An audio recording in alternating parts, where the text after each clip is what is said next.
Creed en sus profetas. Domingo 19 de marzo 2023.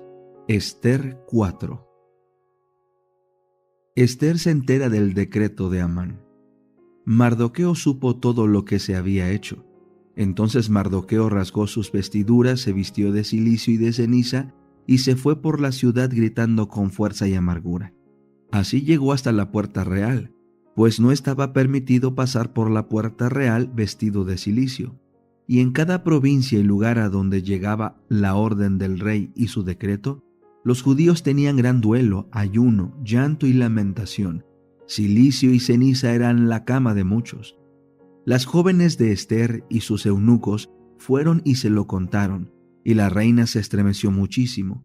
Ella envió ropa para vestir a Mardoqueo y quitarle de encima el cilicio, pero él no la aceptó. Entonces Ester llamó a Atac, uno de los eunucos que el rey había puesto al servicio de ella, y lo envió a Mardoqueo para saber qué sucedía y por qué.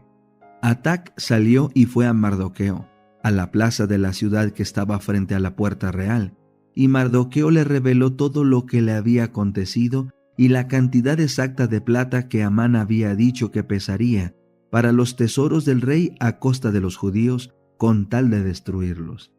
También le dio una copia del documento del decreto que había sido promulgado en Susa para que los judíos fueran exterminados, a fin de que se le mostrara a Ester, le informara y le encargara que fuera al rey para suplicarle e interceder ante él por su pueblo.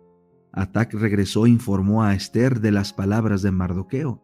Entonces Ester habló a Atac y lo mandó que dijera a Mardoqueo: todos los del rey y el pueblo de las provincias del reino saben que para cualquier hombre o mujer que vaya al rey en el patio interior, sin ser llamado, hay una sola sentencia: ha de morir, excepto aquel a quien el rey le extienda el cetro de oro para que viva.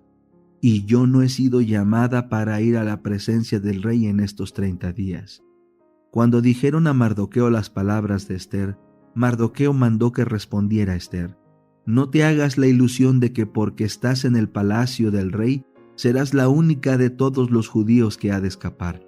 Si te quedas callada en este tiempo, el alivio y la liberación de los judíos surgirá de otro lugar, pero tú y la casa de tu padre perecerán. Y quién sabe si para un tiempo como este has llegado al reino.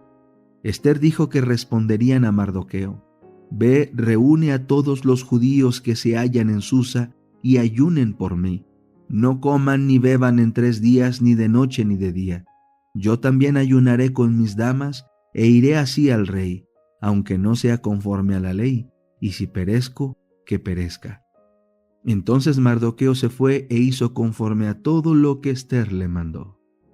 El conflicto de los siglos. Capítulo 2. La fe de los mártires.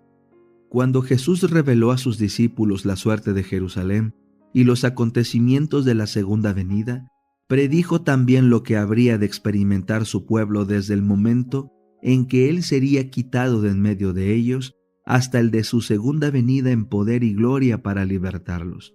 Desde el monte de los Olivos vio el Salvador las tempestades que iban a azotar a la iglesia apostólica, y penetrando aún más en lo porvenir, su ojo vislumbró las fieras y desoladoras tormentas que se desatarían sobre sus discípulos en los tiempos de oscuridad y de persecución que habían de venir. En unas cuantas declaraciones breves, de terrible significado, predijo la medida de aflicción que los gobernantes del mundo impondrían a la iglesia de Dios. Mateo 24:9, 21 y 22. Los discípulos de Cristo habrían de recorrer la misma senda de humillación, escarnio y sufrimientos que a él le tocaba pisar. La enemistad que contra el Redentor se despertara iba a manifestarse contra todos los que creyesen en su nombre. La historia de la iglesia primitiva atestigua que se cumplieron las palabras del Salvador. Los poderes de la tierra y del infierno se coligaron para atacar a Cristo en la persona de sus discípulos. El paganismo previó que de triunfar el Evangelio, sus templos y sus altares serían derribados, y reunió sus fuerzas para destruir el cristianismo. Encendióse el fuego de la persecución. Los cristianos fueron despojados de sus posesiones y expulsados de sus hogares. Todos ellos sufrieron gran combate de aflicciones, experimentaron vituperios y azotes, y a más de esto prisiones y cárceles. Hebreos 10:32, 11:36.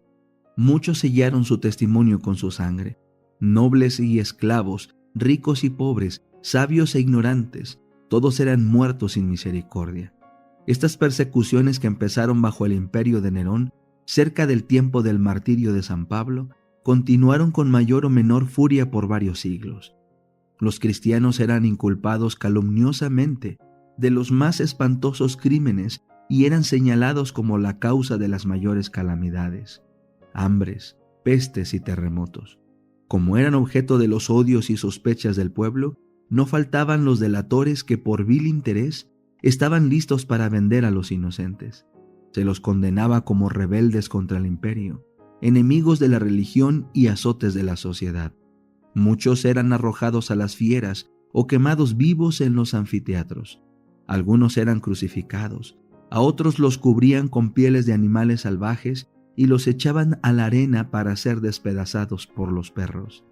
Estos suplicios constituían a menudo la principal diversión en las fiestas populares. Grandes muchedumbres solían reunirse para gozar de semejantes espectáculos y saludaban la agonía de los moribundos con risotadas y aplausos. Doquiera fuesen los discípulos de Cristo en busca de refugio, se les perseguía como a animales de rapiña. Se vieron pues obligados a buscar escondite en lugares desolados y solitarios. Anduvieron destituidos, afligidos, maltratados, de los cuales el mundo no era digno, andando descaminados por los desiertos y por las montañas y en las cuevas y en las cavernas de la tierra. Hebreos 11:37 y 38. Las catacumbas ofrecieron refugio a millares de cristianos.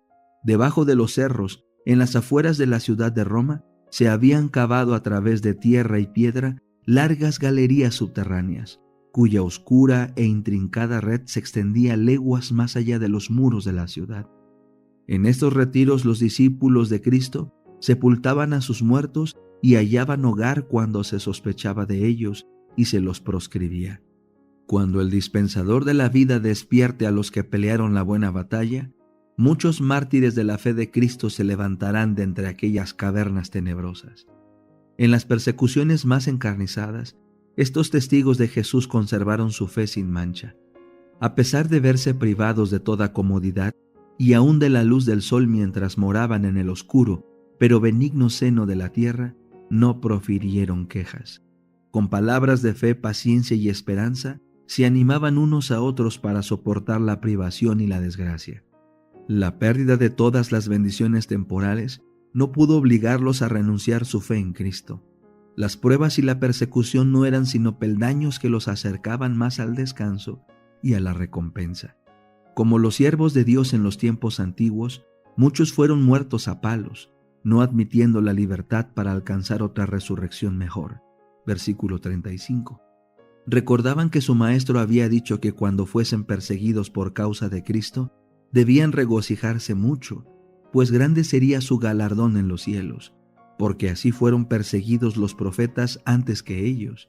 Se alegraban de que se les hallara dignos de sufrir por la verdad, y entonaban cánticos de triunfo en medio de las crepitantes hogueras.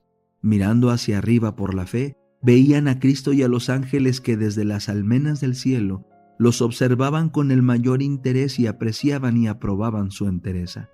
Descendía del trono de Dios hasta ellos una voz que decía: «Sé fiel hasta la muerte, y yo te daré la corona de la vida». Apocalipsis 2:10.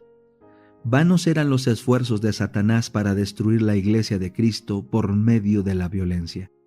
La gran lucha en que los discípulos de Jesús entregaban la vida no cesaba cuando estos fieles portaestandartes caían en su puesto.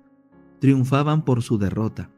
Los siervos de Dios eran sacrificados, pero su obra seguía siempre adelante. El evangelio cundía más y más, y el número de sus adherentes iba en aumento. Alcanzó hasta las regiones inaccesibles para las águilas de Roma. Dijo un cristiano, reconviniendo a los jefes paganos que atizaban la persecución: «Atormentadnos, condenadnos, desmenuzadnos, que vuestra maldad es la prueba de nuestra inocencia. De nada os vale vuestra crueldad». No era más que una instigación más poderosa para atraer a otros a su fe. más somos cuanto derramáis más sangre, que la sangre de los cristianos es semilla.